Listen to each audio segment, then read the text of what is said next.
Bonjour à tous, une première vidéo pour vous présenter ma collection d'Alocasia. En premier lieu, vous avez l'Alocasia zebrina. Regardez-moi cette petite beauté, magnifique. Voilà, donc je l'ai acheté il y a maintenant 3 semaines, un mois. Et aujourd'hui, en fait, j'ai fait le transfert en pont. En laitue au Japon, elle souffre un peu parce que il faut le temps de l'adaptation. Bon espoir, voilà, que elle grandisse bien. L'Alocasia Frydek, puisque c'est le véritable nom de la version variegata. Regardez-moi comment ces feuilles sont magnifiques, hein. Donc elle aussi, je l'ai passée en pont la semaine dernière. Elle a perdu une toute micro-feuille, mais bon, il y en a qui arrivent. Donc voilà, j'espère que elle va bien s'acclimater. Pour l'instant, ça a l'air de bien se passer. Et donc, j'ai hâte. J'ai hâte. C'est la toute première Alocasia que j'ai eue. C'est l'Alocasia Dragon Scale qui a une seule feuille. C'est tristoun. En réalité, je l'ai acheté en hiver. Elle avait 5 feuilles.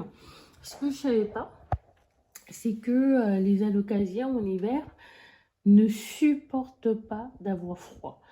Depuis, j'ai investi sur un tapis chauffant.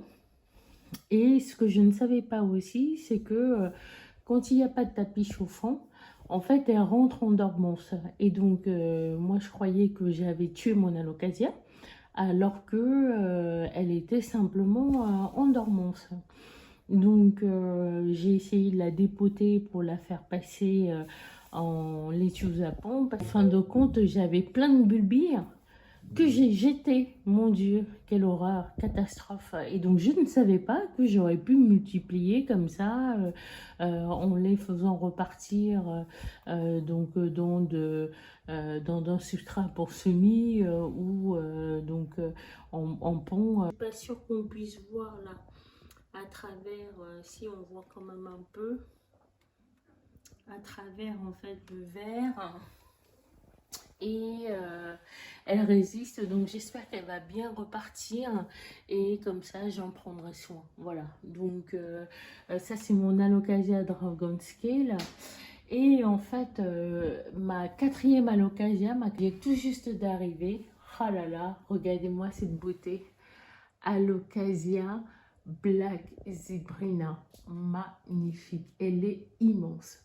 En fait, je l'ai achetée sur plante. Je pensais que elle était bien plus petite que cela parce que franchement, elle m'a pas coûté très cher. Regardez-moi cette beauté, elle est magnifique.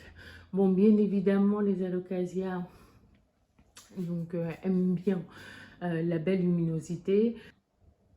Et pour l'instant, je la laisse s'acclimater dans son substrat parce que la pauvre doit être très stressée du voyage. Et après, je pense que je vais la passer en pont. Voilà, toute petite vidéo pour vous montrer 4 Alocasia que j'aime beaucoup. À bientôt!